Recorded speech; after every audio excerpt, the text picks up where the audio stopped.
Sa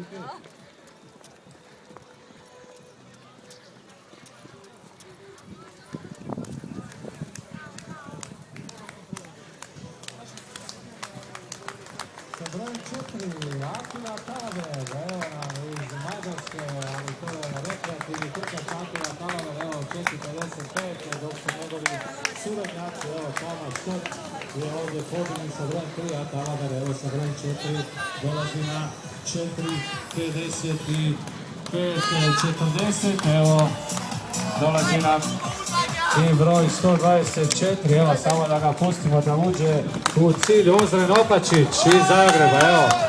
Da li je to prvi maraton Ozrene? Je! Prvi i to na Plitvicama, evo. Prvi, koji ti je savjetovao da ti on bude prvi. Imaš u Zagrebu isto jedan Valentino. Peđba! Ali evo isto Ispod pet. Pohvalu, evo nam je 217, Miroslav Marinić, Kragić iz Solina, pa Ana Presojević, 211, evo sada Ana Presojević, veteran Zagreb, evo isto, ispod 5 sati, ispod onog službenog limita na svim svjetskim maratonima, ali ovdje limit pomaknut za 30 minuta. Visočica Gostić, evo, nismo govorili 17.7. Mile.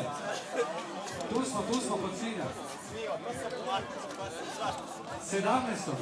18.7. Visočica, prvenstvo Hrvatskog planinskog trčanja. Evo, pozivamo sve kod Gostića, a čekamo i dalje, dakle, 4 sata 57 minuta. I dalje pristižu maratonci i maratonke 25. jubilejnog prestižnog maratona organizacije nacionalnog parka Plitvička jezera. Prva utrka u životu pa Plitvički maraton.